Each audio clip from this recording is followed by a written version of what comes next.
Hello everybody, welcome to Drydock episode 150. This week the questions are taken from the Guide to USS Samuel B. Roberts, that's Guide 208, and the Salvage of Pearl Harbour, Part 3. Wilmo456 asks, I'm transcribing World War I sailors' records, and most of the sailors' postings were to shore bases for training, HMS Victory 1 through 3, HMS Excellent, HMS Vivid 1 through 3, and so on. Did these stations train the sailors in specific roles and tasks? It depends quite significantly on which of the shore bases you're looking at. So HMS Excellent, for example, in World War I, is definitively a gunnery training establishment. It is the Royal Navy School of Gunnery, and would remain so for quite a while, and had been for a while before that. Where you come across bases that have numbers after them, however, that tends to be a little less specific, because in some cases, like Excellent, it is a very specific school for a specific purpose, but in other cases the numbers indicate that perhaps there once was a training ship or training establishment at a particular location, but subsequently the 1, 2, 3, 4, 5, etc. has become a general catch-all term for training establishments, multiple, based around a specific port, i.e. usually the port where the original ship might have been based. And sometimes those establishments can actually move out into other areas and potentially back again as well.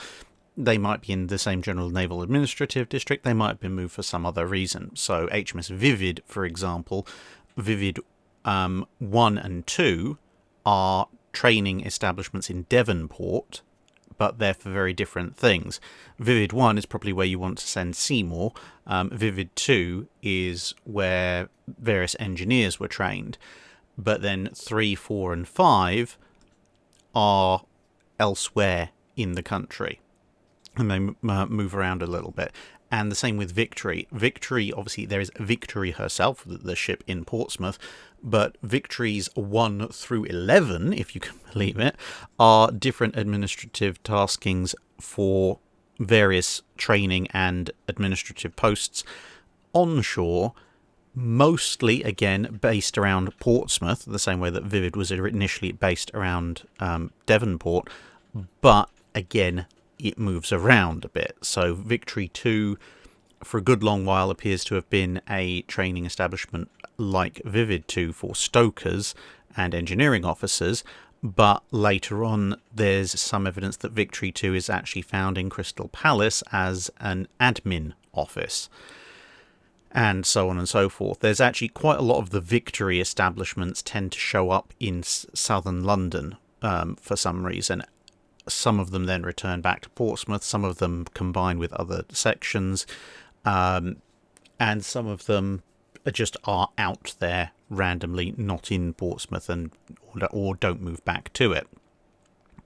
And most of the Victory ones seem to alternate somewhat. So there is some evidence that certain Victory training bases are for actual training officers, but other stuff of the Victory bases, they're accounting posts or admin depots and things like that. So there is no single hard and fast answer. You end up basically having to look into each specific shore installation and what its roles were. Andrew Baker asks, floating dry docks, where and how were they used by European navies? So in that particular context, floating dry docks were used in, or to respond to, 3 major criteria. One of which was if a port had to be established somewhere for strategic reasons, but that the soil or rock or whatever in the area wasn't suitable for the cutting of a dry dock, Bermuda being a good example because the limestone there was very porous, then a floating dry dock could be constructed and sent there so that the port had a dry dock capability, even if you couldn't physically build one into the landscape. And then the Bermuda Admiralty floating dock was fairly famous during the Victorian period because of its sheer size. Now, that's one particular role, and that can apply in colonial possessions as much as at home, because sometimes you might want a port facility in a particular reason and in a particular place, because it might be for a strategic reason. So this is like with Bermuda, this is a good place to base something. It may be a temporary thing, so if you have set up a port in a strategic area, but it's going to take you a decade to cut the dry dock in question, either through funding or just because it's very difficult to do, but you want to operate that port earlier, you might send a floating dry dock there to provide that operation until the land-based dock is ready to go. Or it may simply be that the facility that you have is not so much your first choice, it's not for a particularly strategic reason, it's just that you have it. So, for example, if you're in the position of the Polish Navy in the 1920s and 1930s, where you've been left with basically what amounts to a small fishing port as your main naval base, you might want to look into, if you can afford it, a floating dry dock, because that would be a lot quicker and easier than building a full-on dry dock in that vicinity, at least for the first little while. The next reason you might use a floating dry dock is to expand a base that has hit its limits, or to expand a base that has a particularly pressing need. Because if you, and this is for larger navies really, if you have a whole load of floating dry docks scattered all over the place, and then all of a sudden you're facing, let's say, a war where lots of destroyers, for example, are going to come in damaged, well, maybe you don't have that many destroyer-sized dry docks, and you don't really want to use your big dry docks because, well, you know, there might be a cruiser or battleship that needs repairing at some point in the near future. And so you can bring in floating dry docks because they are portable, and you can use those as a sort of an ad hoc temporary expansion to an existing naval facility. And that can prove quite useful. And the final real role for the floating dry dock is going forward to operational areas beyond port facilities. Now, this can take two forms, one of which was, to be fair, more pioneered by the US in World War II than anything else. But one can be, let's say you have a ship. It's hit a rock, it's been driven ashore, it's had a massive collision, something like that. And there isn't a local port facility that can take it, but it's also too badly damaged to survive a trip with the repairs that it can do there to a dry dock facility that can actually repair it. So in those circumstances, you might then, if the ship is valuable enough, bring the dry dock to the vessel and lift it out of the water, and then either make the repairs in place now that you have the dry dock infrastructure in place, or bring the dry dock with the ship aboard it back to somewhere where you can do particular repairs if there's a need for particularly heavy lift machinery or something like that. And these days, the line between floating dry dock and what today is called the heavy lifting ship is somewhat blurred.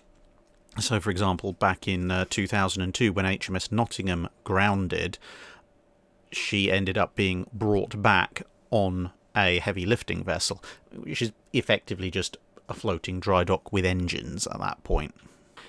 And the other aspect to it all in that respect is, if you are on a long distance offensive campaign and you might need to refit, repair, patch, clean, etc. ships that would otherwise have to travel an extremely long way to find that kind of facility, you might want to use a floating dry dock as a kind of forward base. And the US particularly pioneered this in the Pacific. It had a couple of really big floating dry docks that they took forward into the Western Pacific, which then meant that instead of having to go all the way back to Pearl Harbour, or worse still, the west coast of the United States, a lot of ships could get work done without having to go all that far away from the combat theatre.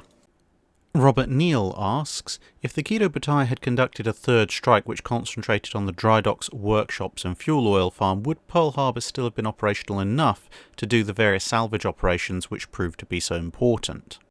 So without getting into the logistics of how, if and why a third strike could have been organised, etc., let's assume for the sake of the question that somehow it is, and it comes in and targets those 3 facilities. Now, in ascending order of importance, targeting the fuel oil farm is not going to affect the salvage efforts all that much. It doesn't really have much relevance, and as I've discussed in previous Drydock responses, you could do some damage, but you'd be very hard pressed to do catastrophic damage. If they'd managed to, then obviously it would be a big problem, but it would be difficult to do so. Anyway, that doesn't really affect things too much.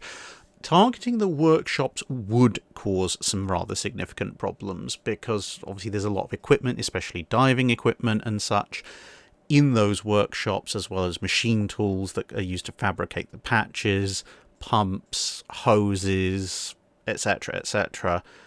And the loss of those would have meant that a lot of the materials and equipment that were on hand that allowed the salvage efforts to begin simply wouldn't have been. So that would have delayed things.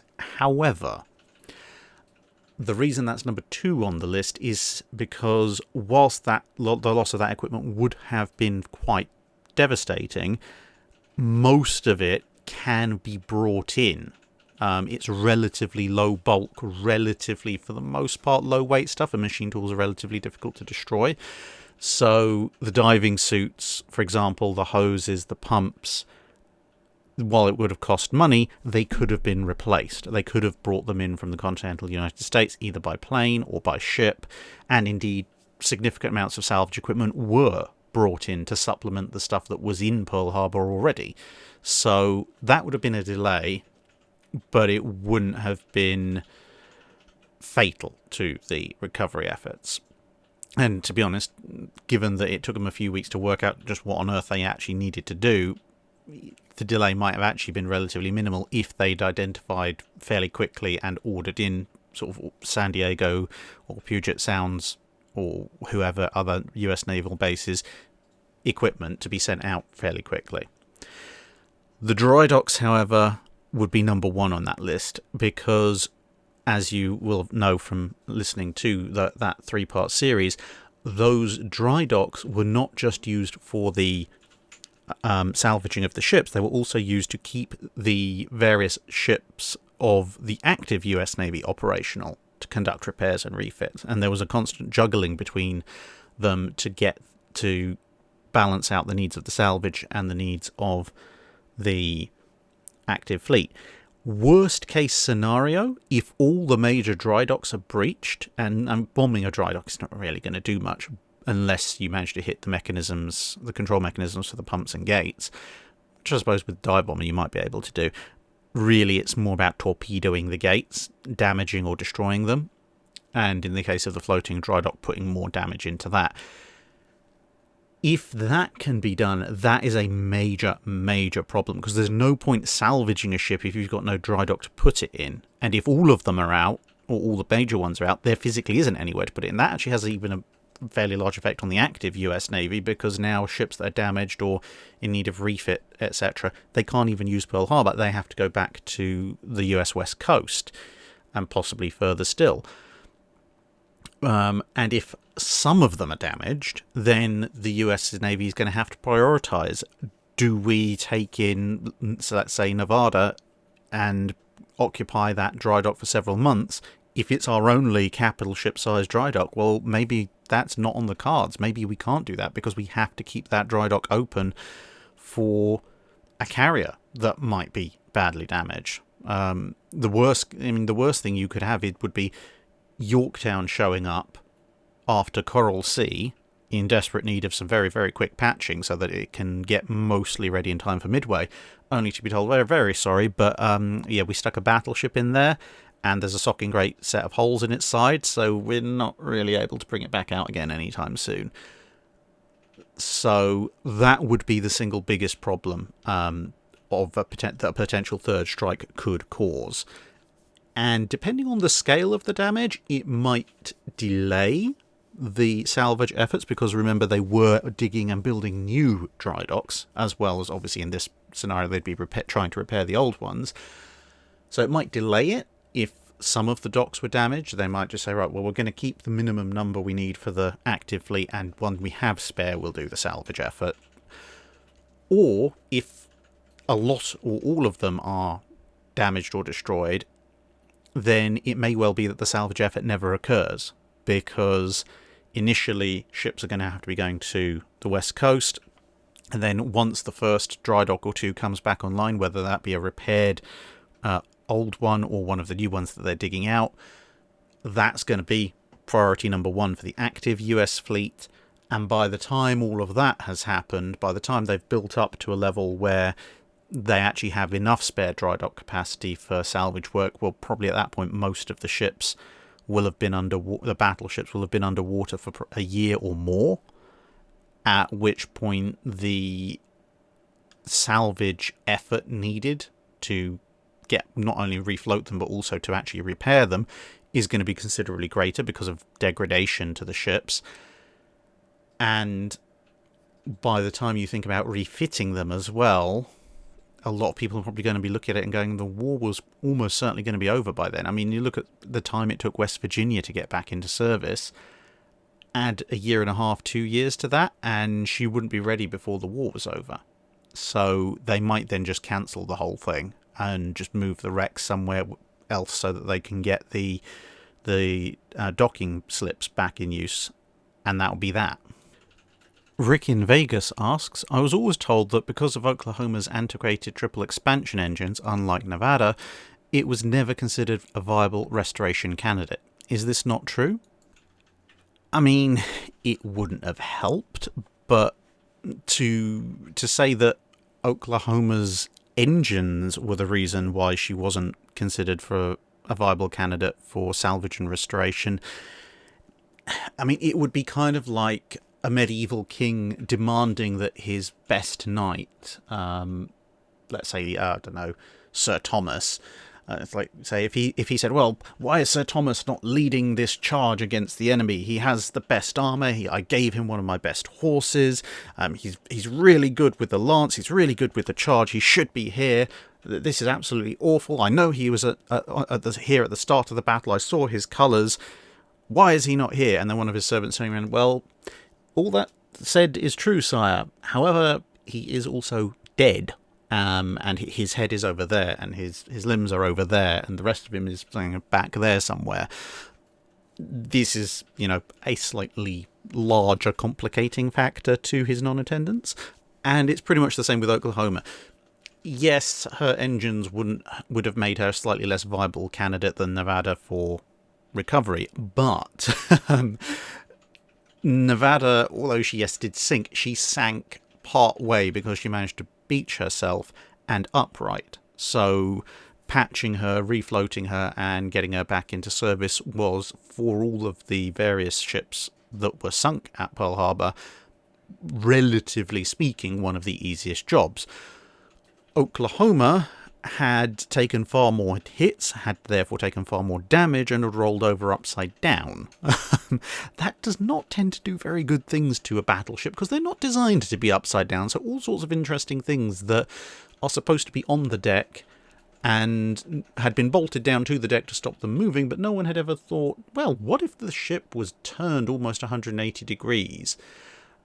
And so they hadn't really put bolts in that could hold everything to what was now effectively the ceiling. So there was a lot of internal damage to Oklahoma that there wasn't on her sister ship. There was a lot of external damage to Oklahoma that wasn't on her sister ship. And all of that meant that salvaging her was a far, far, far more difficult task than it was for her sister ship. And by the time they'd actually, flipped her back up the right way, well, a lot of time had passed. She'd been in the water a lot more, which kind of relates to the previous question as well. And therefore, on top of all that, she had a lot more degradation of her internal systems because of water damage. And with that amount of damage, would have taken far, far longer to refit. So again, it was a kind of case of everyone looking at it and going, well, it would cost a fantastic amount to refit. It would take years to do so, and at the end of the day, we would get a warship probably either after or just as we beat Japan. So is it really worth it at this point? the fact that her engines might have been slightly older than her sister ships of an older design isn't really in the top 10 reasons why you wouldn't therefore bring Oklahoma in for a retrofit. And I think the photo pretty much says it all. By the time she's upright, this is the kind of difference between her and the state of the art. If her sister ship had been, her sister ship had swapped places, so Oklahoma had managed to go to ground upright and Nevada had been the one that rolls over, Oklahoma probably would have been brought back into service and Nevada not. I mean, the US kept New York and Texas going, so they certainly didn't have a problem per se with having vertical triple expansions in the fleet. And a number of people asked this one, but I ended up picking Insignificant Nat's version. He asks, in this video you mentioned a damaged ship was patched up using coconut trees. Could you please elaborate? Yes, well, the two most famous examples are USS Minneapolis and USS New Orleans after the Battle of Tassafaronga, both of which had their fronts fall off. Now, it must be emphasised that the fronts are not supposed to fall off. Most warships are fairly safe and their fronts don't fall off. It just happens that, these ones did have their fronts fall off, which is not what they're really supposed to do. But nevertheless, when they got to Tulagi, fortunately not too far away, they realised that, well, Tulagi is many things, but a ship repair facility it is not. They needed to get to at least Espiritu Santo, and from there, ideally, further away from the front lines to even better shipping repair facilities. But the internal bulkheads of a ship are not really designed to be rammed face first into head seas at 10, 15, 20 or more knots.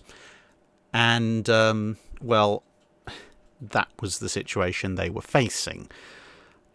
So they had to come up with something to strengthen those bulkheads. And that's assuming those bulkheads were actually, fully intact, whereas these were sort of the last bulkheads that were somewhat structurally there after, a very large Japanese torpedo had just removed most of their face.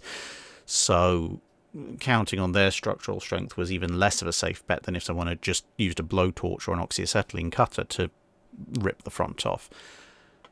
But unfortunately, at the same time, for those of us who really like the Age of Sail, the shipbuilding skills of the US Navy crew at Tulagi were not up to constructing a full-on Age of Sail style bow. But what they did do, as you can see in the picture, is they went and got a bunch of coconut logs and built effectively a palisade in front of the bulkheads. And that provided a dual function. One, it physically breaks up the water before it can hit the bulkheads, and two, they are fairly strong things, these coconut logs, so they provided additional strength and load spreading for the bulkheads, and using that they were able to make those what was left of the fronts of the ship somewhat more watertight and somewhat stronger, and thus the ships were able to sail back to Espiritu Santo and thereon for repairs, where they would eventually, before they staged all the way back to the US to be completely refitted, they would actually receive steel temporary bows, which make them look hilariously funny. Connor McClernand asks, what were the uses of radar and what were its limitations in World War II? So, for ship-mounted radar, there were three primary uses of it. So, air search, surface search, and fire control, in increasing order of complexity. The limitations of the radar depended largely on the technological level of that radar, and that advanced quite considerably during the war. There's also power output and such like, but most of it is to do with the resolution. So radar at the start of the war was fairly long wave. Then you got the development of things like the cavity magnetron that allowed for shorter wave radars, which allowed better resolution, and that led to better quality, and along with increased power outputs and more sensitive antenna, you could then start upping the range and moving into fire control radars. But to give a sort of a short rundown, the air search is the easiest thing to do. So almost every single radar that's ever put on a ship first in the 1939-1940 is an air search radar, mainly because, well, there's nothing to get in the way of the signals except for, the occasional aircraft, which is what you're looking for. Most air search radars did have a limited surface search capability, but I do mean seriously limited, like an air search radar that could maybe look out 50 to 100 miles, a very early one. You might be able to jury rig it as a surface search, but the range would be pathetically small, single-digit miles. Surface search radar was much harder to do, and that's because, well, you've got the sea, so the sea will be bouncing and reflecting waves, and the waves themselves will be bouncing and reflecting radio waves, which limits the fidelity and causes some clutter. And, okay, whilst at sea it's not so much of a problem, but in certain circumstances, like, say, at the Guadalcanal campaign, or when you're going up and down coasts, land can interfere with radar. You get a lot of backscatter from the land that can make it almost impossible to distinguish a ship from a land contact. And bearing in mind, we're not talking about sort of the classic movie radar, the circular display screen with a little dot going blip. We're talking about something that looks more like a crazy oscilloscope output, and you're having to interpret that data, which is a lot more difficult during most of World War II.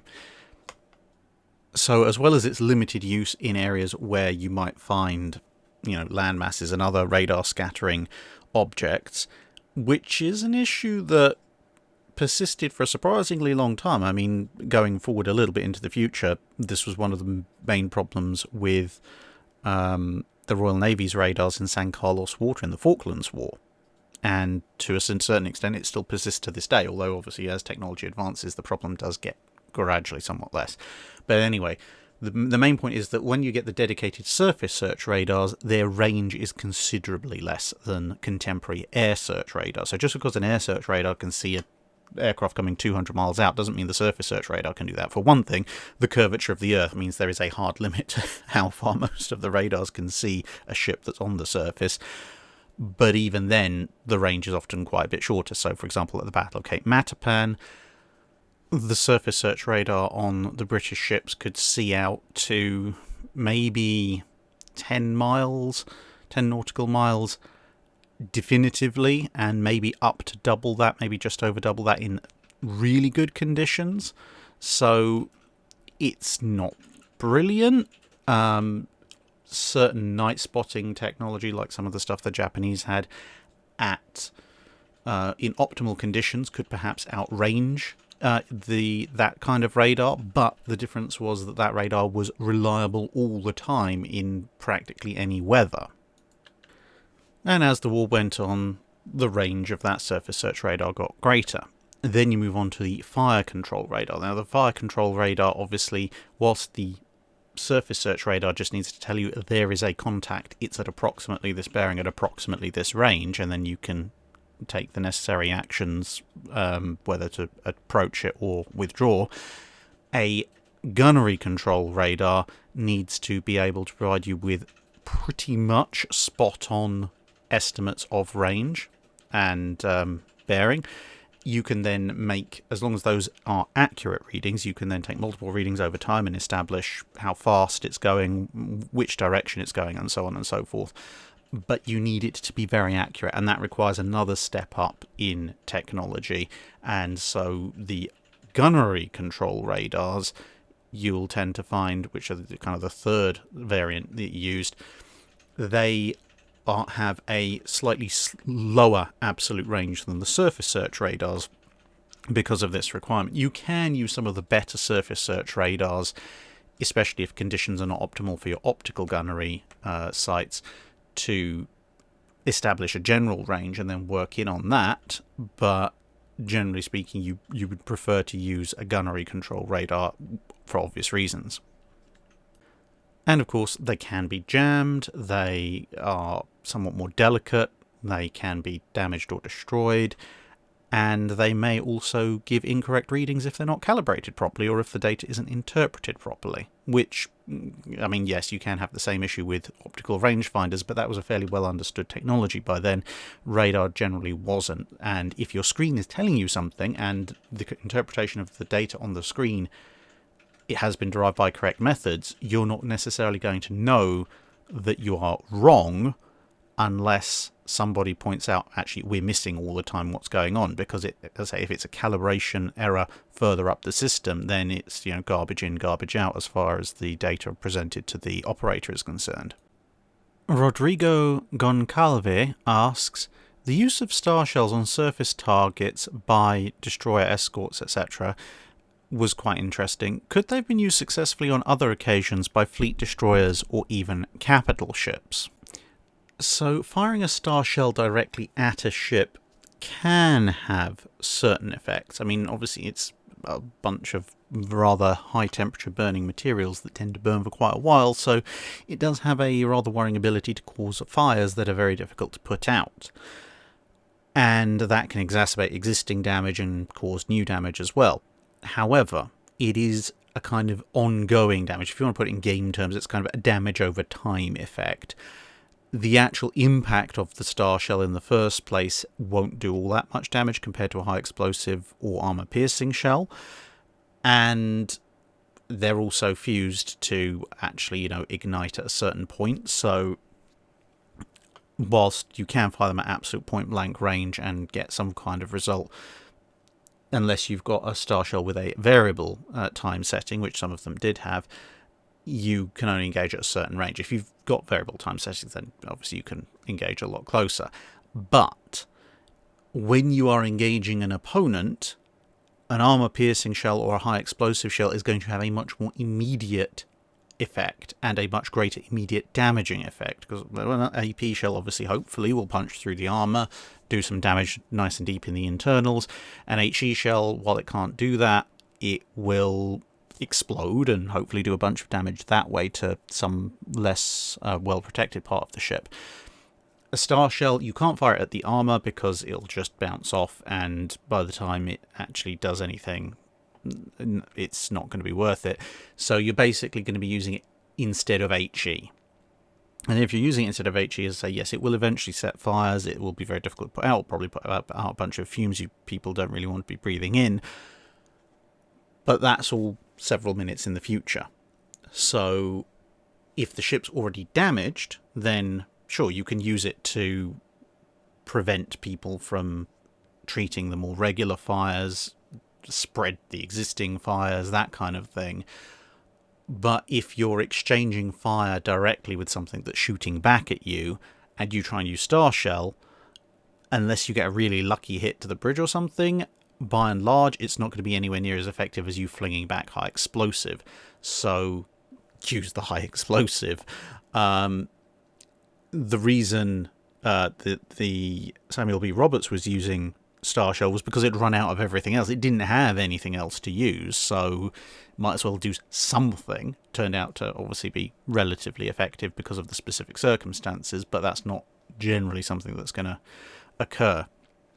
In some cases, you can perhaps make an argument that maybe when Laffey was shooting up Hiei, or some of the destroyers that went after Scharnhorst were shelling it, something like that, then maybe, yeah, throwing some starshell in there would probably have made things more complicated and more difficult for the target in question.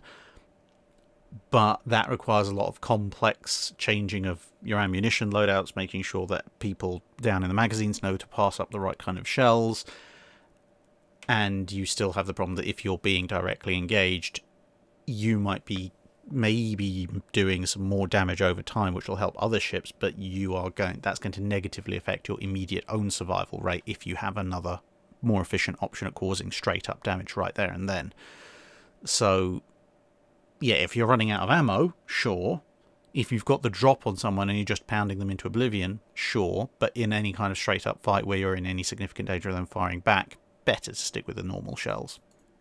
Frenchy18692 asks, could you explain why the US Navy let Enterprise and other ships dock in Pearl Harbour in the immediate aftermath of the attack? In other words, why weren't they diverted to another port till at least some of the cleanup and salvage operations had been completed?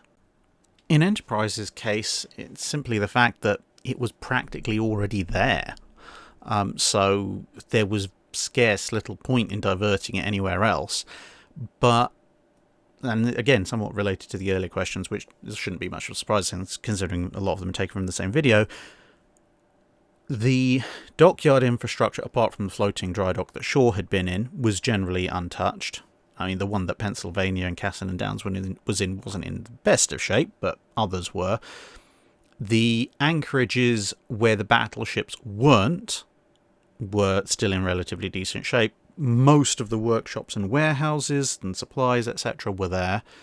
So there was nothing to prevent Enterprise mooring and getting resupplies, etc., as needed.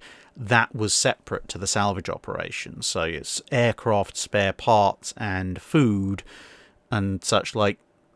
That's not going to change the pace of the salvage efforts. The salvage efforts were confined to, actually, relatively speaking, small areas. Basically, the areas where ships had been hit, ships had been sunk, plus a few of the more heavily bombed and strafed locations overall. But none of that was critical to supporting the aircraft carrier aspect. And also, you've got to look at where Pearl Harbour is. There isn't another port that you can meaningfully divert an aircraft carrier to, short of heading all the way over to the west coast, and that would massively impinge on the US Navy's ability to operate its carriers. And bearing in mind that whilst the remaining standard type battleships were patrolling the west coast as a theoretical anti-invasion deterrent, the carriers were the only thing that the US Navy had that they could use in any way, shape or form to try and stem the tide or hold off the Japanese advance. And so if you base them out of Pearl Harbour, well, you can defend Pearl Harbour just in case the Japanese decide to come back. You can also much more easily defend the remaining US possessions like Midway and Wake Island, etc., as well as make connection with US allies now that they're at war in places like Australia. Whereas if you're operating on the other side of the Pacific, that's probably not really on the table. So as long as the fleet operations didn't significantly interfere with the salvage operations and vice versa, there was no reason not to have the carriers, etc., in Pearl Harbour, and plenty of reasons to have them. Now, of course, there was a little bit of conflict in as much as, well, ships would come up and down the channel, but that wasn't a massive problem. The only real area where the salvage efforts and the ongoing fleet operations with the carriers and such really came into conflict was who gets to use the dry docks. And in those circumstances, yes, some of the salvage efforts did get put back slightly in terms of dates of refloating in order to ensure that active fleet units could be using the dry docks, but as I discussed in a previous question, they need to be there, because otherwise you're adding weeks of travel time to the US Navy's active operations, and that very well, at least in the minds of the people at the time, could lead to either we slow the salvage operations slightly to keep the Japanese away, or we prioritize the salvage operations, that we keep the active fleet either waiting or send them to the US West Coast, and then maybe, if we do that, the Japanese might actually be back at Pearl Harbour in strength at some point. Now, obviously, we know, looking back, that probably wasn't going to happen, but the US Navy didn't know that at the time, so they needed the forward operating base, and the relatively small impacts on the salvage operations weren't anywhere near enough to justify sending the fleet elsewhere. The Outer Circle asks, the race-built galleons which fought against the Armada were much smaller ships, but soon the larger vessels of the 1600s were able to hold these speeds and outmassed and outgunned these earlier vessels by several degrees. What led to this? Was it the shaping of the hull, change in underlying structural design, the increased area of sails, or a combination of these and other factors? Partially, it was the increasing capability of docks and shipyards and designers to envisage and come up with considerably larger vessels.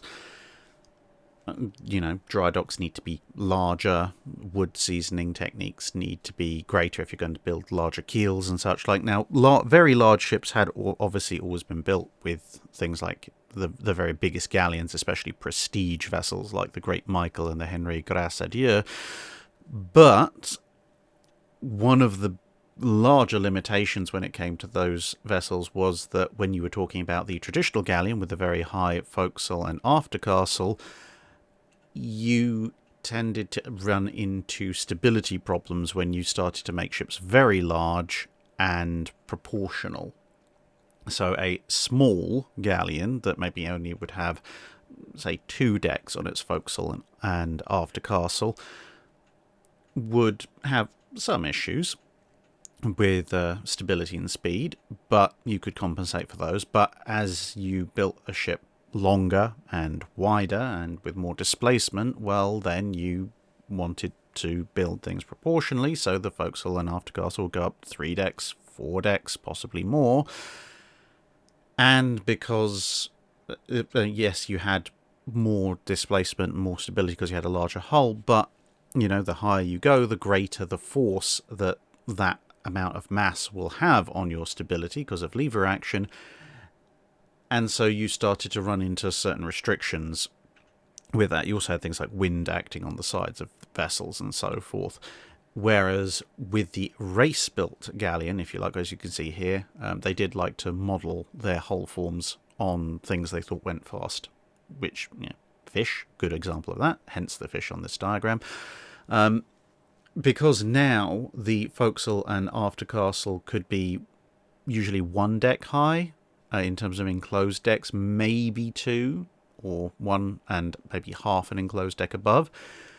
That meant the overall center of gravity of the ship was a lot lower, it was a lot more stable, which meant that with the same amount of wood that you were using for a ship that with very high fore and after castles, you could now build a ship considerably longer, but the center of gravity still being lower.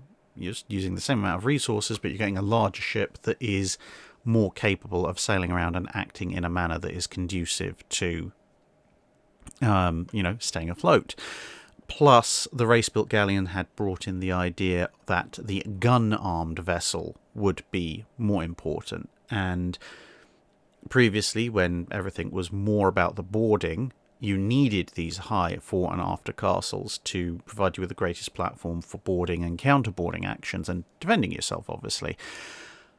Whereas once you started to see the need for gun batteries, well, it became very obvious you needed long gun batteries to have the maximum number of guns, and that in turn also led to larger vessels. So the race-built galleon, by A, making ships possible to be much more stable at larger sizes, and B, introducing the idea of the primarily gun-armed vessel to warships, meant that people could then expound on this new design concept, and that in turn led to considerably larger vessels along the same lines. Rebel Skverl asks, the US Navy's adoption of unrestricted submarine warfare against Japan appears to be quite the doctrinal departure, given how much grief the US had given Germany in World War I and early in World War II over its own such campaigns. Was it really such a radical shift for the US Navy to adopt this strategy, or had it always been in their plans to do so? In either case, who was responsible for this? During the interwar period, there was a general push to try and ban unrestricted submarine warfare, but when you look into the planning documents of the various admiralties of the time, you kind of see this trend of, yes, they want to ban it. They know how difficult it is to counter. They know how much of an inconvenience it is for them.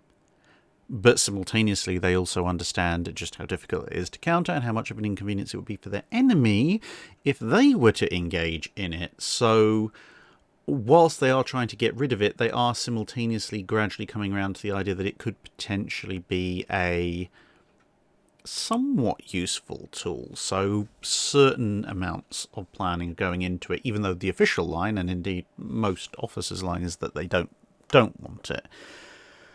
When it comes down to the US campaign against Japan, there is a little bit of leeway that, well, the Americans and the rest of the Allies get for the Pacific campaign compared to Germany's efforts in the Atlantic, and that is that in the early part of World War II, Germany's initial efforts of unrestricted submarine warfare were going after, obviously, neutral vessels, so going after everything, which is the definition of anti-sub warfare, but when it comes to the Atlantic, there is a relatively high proportion of non-combatant shipping going around. And by that I mean specifically ships belonging to nations that weren't involved in the war.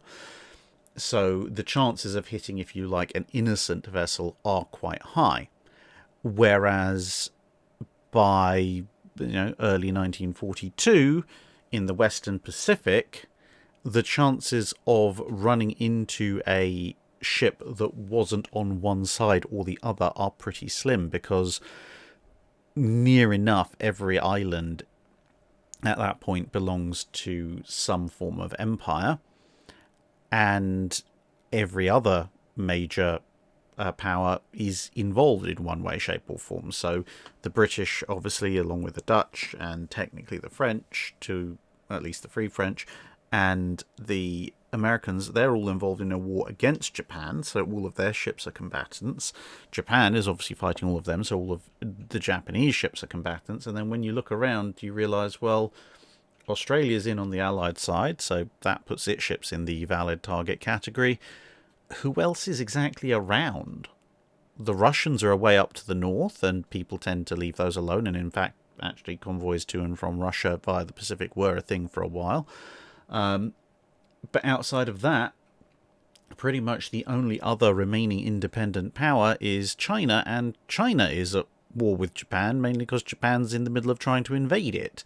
So outside of maybe a couple of very small countries like Thailand, there pretty much isn't any neutral merchant shipping in the Pacific. And if you know what your own merchant shipping is, so hopefully you don't shoot that, going unrestricted submarine warfare, everything gets blown up, is somewhat...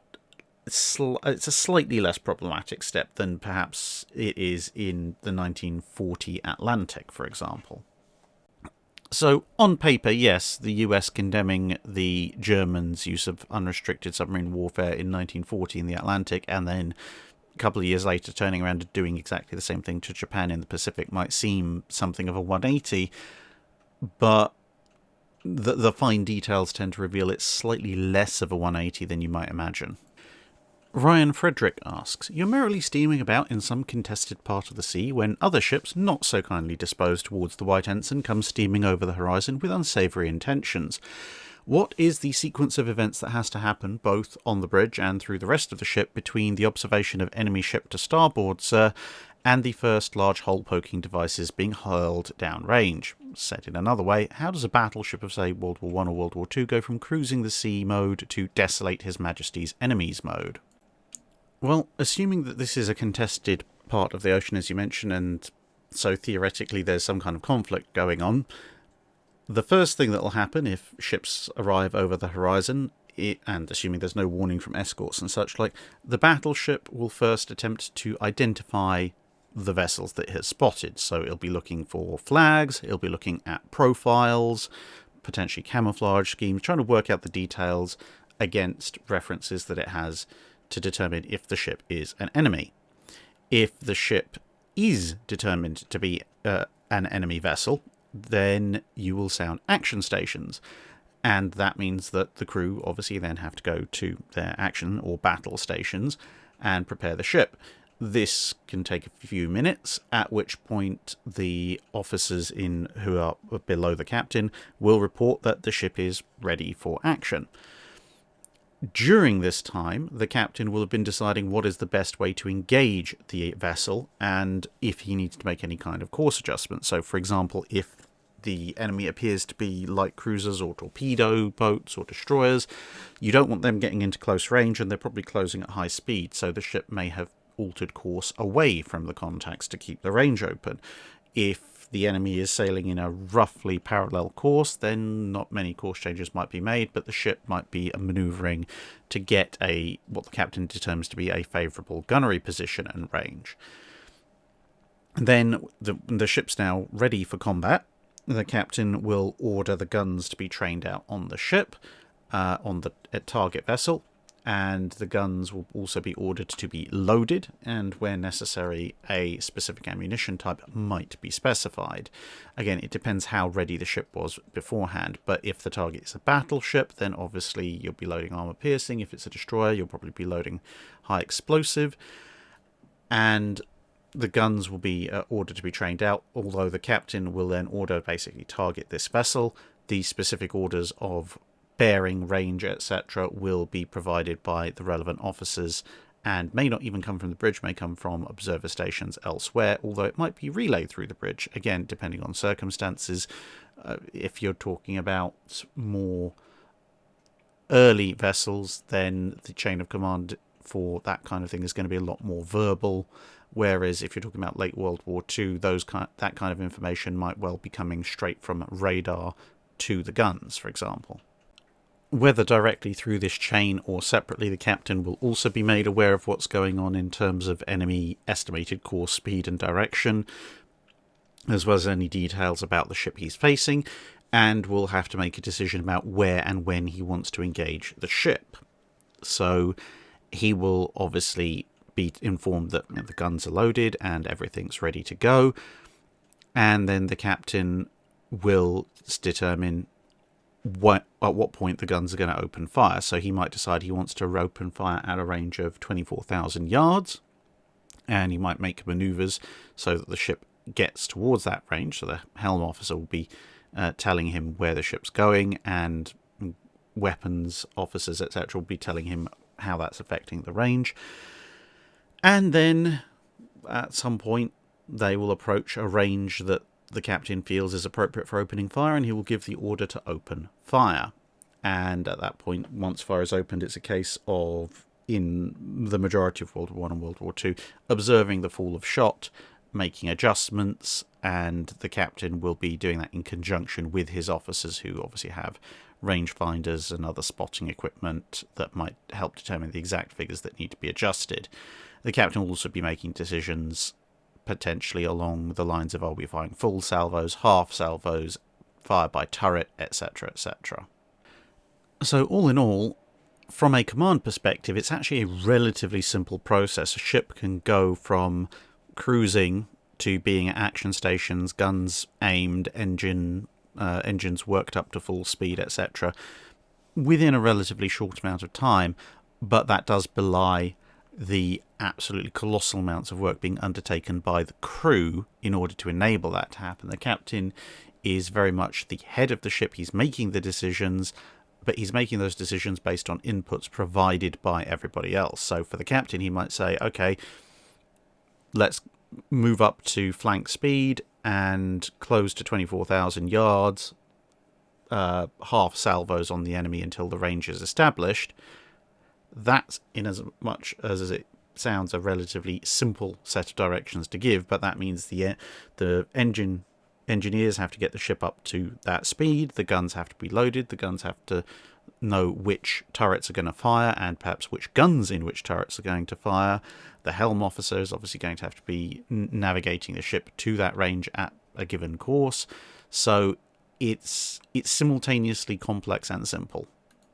Matt Kidd asks, I enjoy the Royal Navy ship names for emotions and states of mind that have wholly or near wholly negative connotations, such as arrogant, inflexible, vindictive, etc.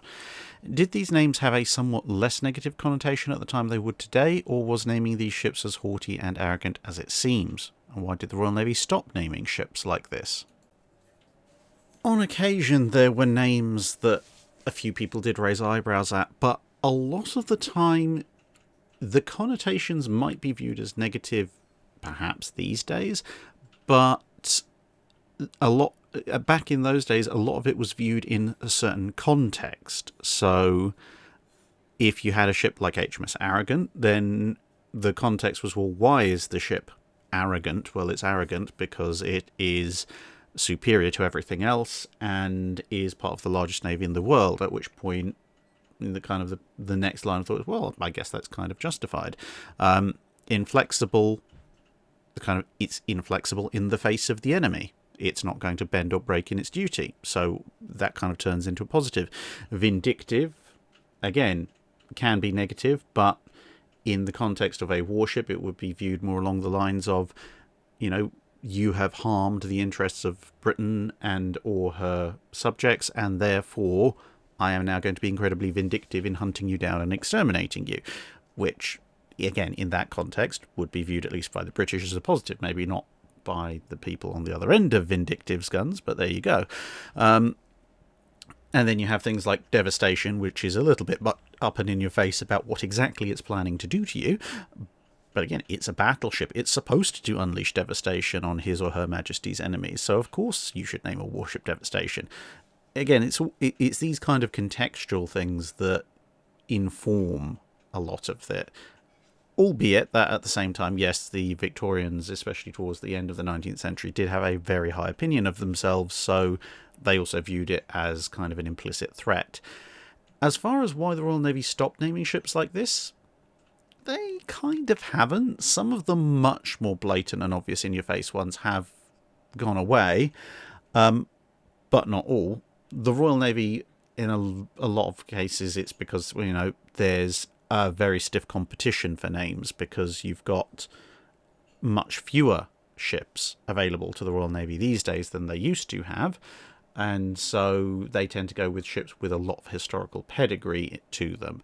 And most of those tend to have, slightly less up and in-your-face names. But that doesn't stop them from having it. So, for example, the last but one class of nuclear ballistic missile subs that the Royal Navy had, the Resolution class, included HMS Revenge, which is a slightly on-the-point name to give a submarine armed with lots of nuclear weapons, and they kept that up with the current Vanguard class, because amongst the Vanguard classes, HMS Vengeance, again a rather in-your-face and pointed allegory to what exactly will happen to you should it have be called upon to put its weapons into action.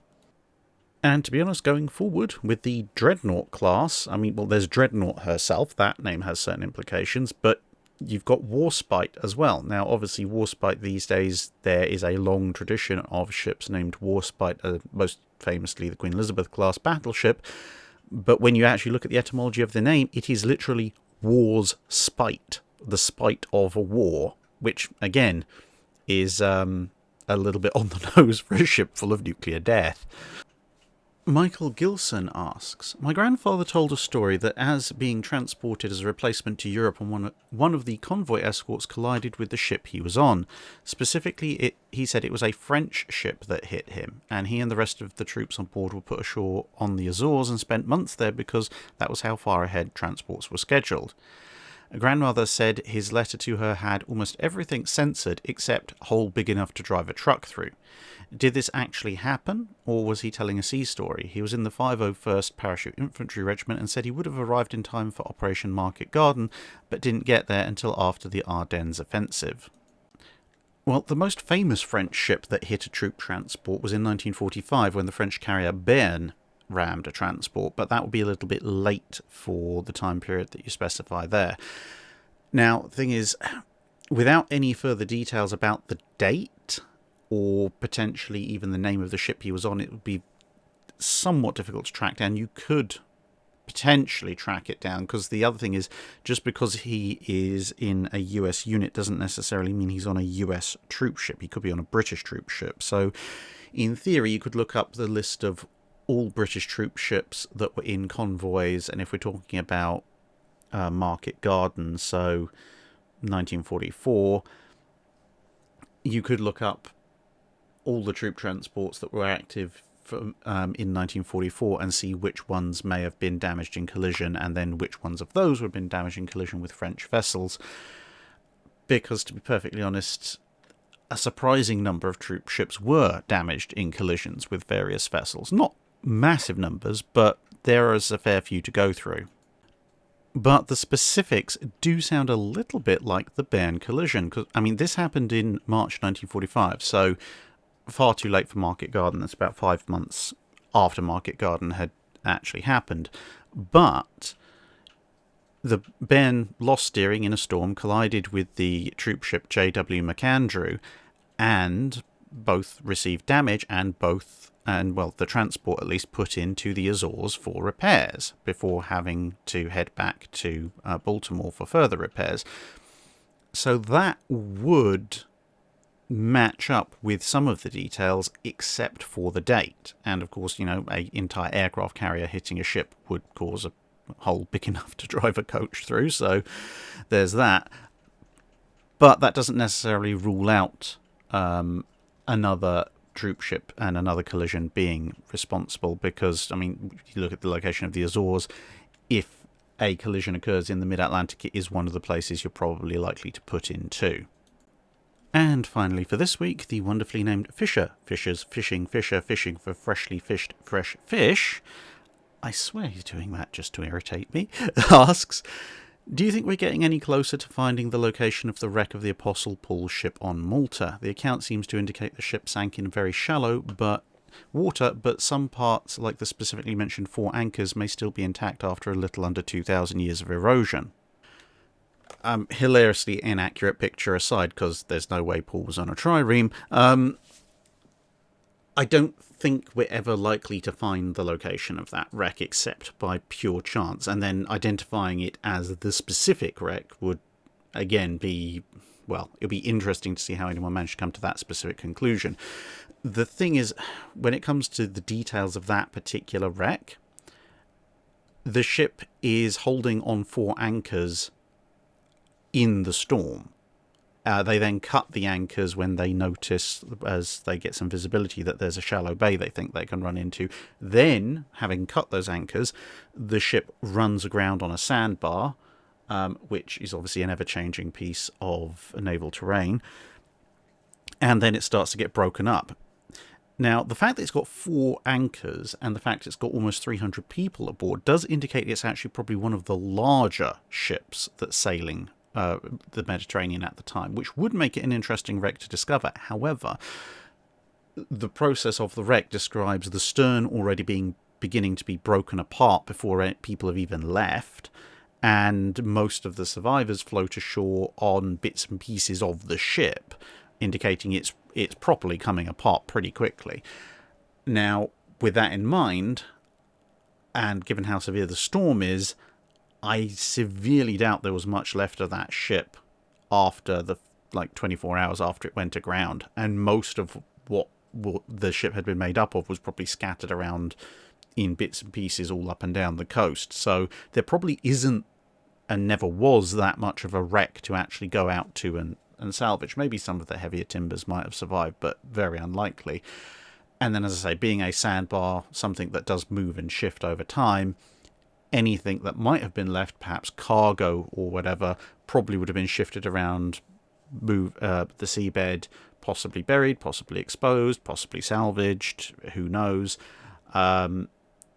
It would be a massive stroke of fortune for even perhaps some amphora or something to still be there, at which point, yeah, assuming that natural weather events, say, unearth them from the sandbar, whatever it happens to be, then you found a collection of Roman amphora indicating a ship, perhaps a substantially large ship, but a ship nonetheless went down. There's not really a lot of a way to determine who exactly that ship belonged to at that point. And then you'd have to have an inkling of what you'd found in the first place, and then you'd have to go looking somewhere further out in the depths for 4 Roman anchors, of which, a fair number have been found, but also what kind of anchors were they? So some anchors were just solid stone blocks. Here you might find those. Other anchors involved lead and the wood would rot away, which makes it much harder to find the individual remaining pieces, assuming that they're still on the surface of the seabed. So, yeah, I honestly, it would be a remarkable coincidence if somebody ever actually came across what precious little was probably left of that ship. And even if they did, I can't see any reasonable deduction as to figuring out that it was that specific vessel. And that brings us to the end of another Drydock. Now, those of you who have seen either my Twitter feed or the community post that I put up on YouTube earlier this week, well, depends how you count the start of the week. But anyway, about 3 or 4 days ago, depending on when you're listening to this, if you're listening to it at the weekend of release, you will know that I have been working with the US Navy Institute Press to get a new print run of Russian and Soviet battleships by Stephen McLaughlin organised. So if you go to the community post section, you'll find the links to where you can pre-order a copy. Those books will be available in September. And the reason I organised that is because this is basically phase 1 of me hating scalpers. I'm sure we all hate scalpers, but, Russian and Soviet Battleships by Stephen McLaughlin is one of the few and probably the best reference book for Imperial Russian Navy and Soviet capital ships, both in terms of those actually built and projects that they were working on. The problem is it was published quite a while ago. It's not been reprinted since, and prices for used copies have gone up and up and up. Back at the time when I acquired my copy, and I was lucky enough to get a copy that was in good condition, despite the fact of it originally being about £40 or $60, $80 book, it was at that point retailing for around £300 to £400 per copy. I was lucky enough to find a copy that was somewhat less than that, but still, I ended up having to pay significantly over the odds of the RRP. That was several years ago. Now, thanks to the wonder that is Amazon, you can find people trying to sell copies for well over £1,200, or about $1,600 to $1,800, which I think is frankly ridiculous. I could get a half-decent used car for that.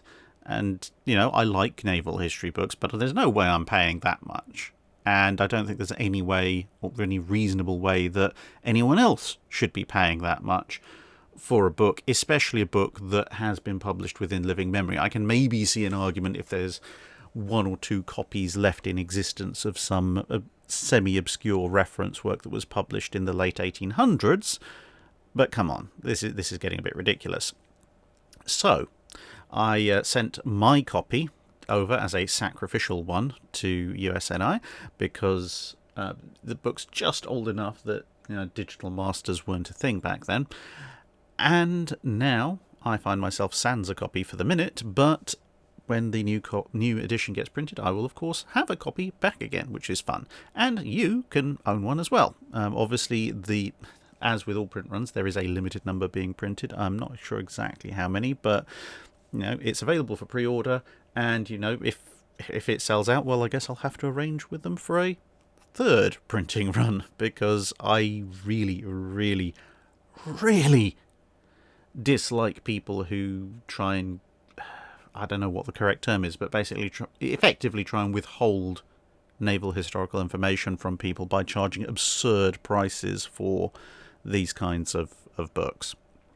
So that's one side of things. I hope everybody is going to be happy with that. And as I said, this is just stage 1.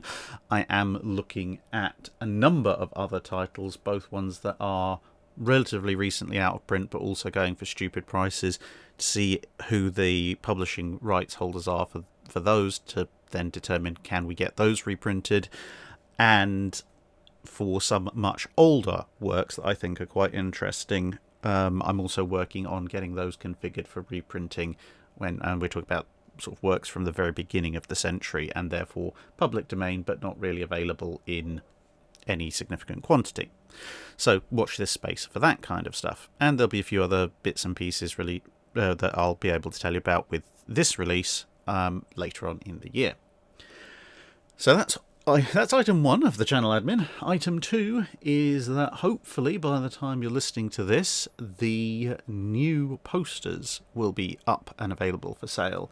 So you should be able to see them scrolling across your screen right now. So these posters are made up of a number of different items. So there's more Thunderchild posters for those of you who missed out on the first and second runs of those. There's a couple of really nice artworks of the French Lion class battleships. Those are the ones that were going to have 4 quadruple turrets but never got built. There's a couple of views of HMS Hood's potential refit from my video towards the end of last year. And there are also a series of reproductions of sketches by Oscar Parks. For those of you who don't know, Oscar Parks was one of the preeminent naval historians of the early to mid-20th century. He published a number of very important works.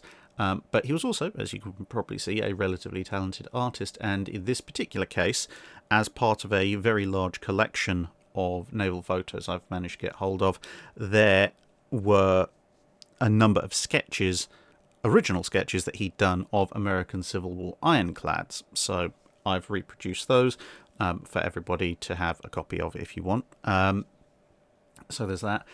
You will notice in those there occasionally are sort of clipping issues, quote unquote, on the sides. That is not because I'm a complete idiot when it comes to photo editing, but it's a mixture of the fact that the sketches come on slightly different sized bits of paper. So some of the sketches were just about small enough that they could fit on the bed of my scanner. Some of them were just a little bit too large, so I had to make a choice of scanning in the ship or the full signature, but I couldn't do both. So occasionally there's like a little bit of a cut-off on Oscar Parks' signature. I do apologise for that, but I thought you probably want the ship as a whole rather than anything else. And finally, to go with the release of Russian and Soviet battleships, there are a series of drawings that I commissioned from a very, very talented artist called Peter Anshan. Link to some of his portfolios in the video description. And these portray the Russian pre-dreadnought battleship Slava, the Russian dreadnought battleship Gangut, and the Russian never-to-be dreadnought-fast battleship Sovietsky Soyuz. So they're all available as well. And various options for signatures, messages, etc. all available, obviously, on the Etsy store. Again, link in the description. The Etsy store is where all of these will be available from. And to answer the inevitable questions, yes, if they sell out and enough people want more of them, then I will obviously do a reprint. It would be a bit hypocritical of me to be reprinting books but not reprinting posters that people want. But anyway, and one final bit on that, which is that I have sorted out a solution for postage. Now, what it basically works out for is if you are in the UK or the EU or most of the world, postage will be postage. Just select your region and there it goes. However, if you are in the US, as most of you in the US will appreciate, postage costs to and from the UK and the US are stupidly high, thanks to various shenanigans with the US Postal Service. And so basically I don't want to end up charging you guys pretty much as the cost of a poster just to ship the poster.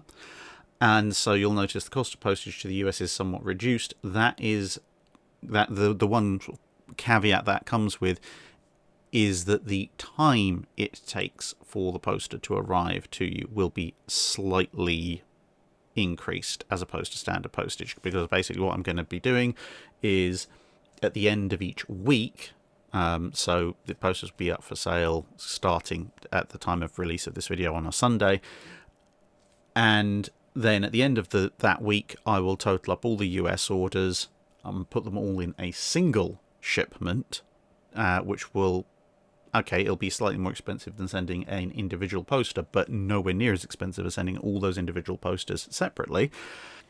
And then that package will arrive at a US distributor, who will then be able to dispatch the whole lot using the internal US postal system.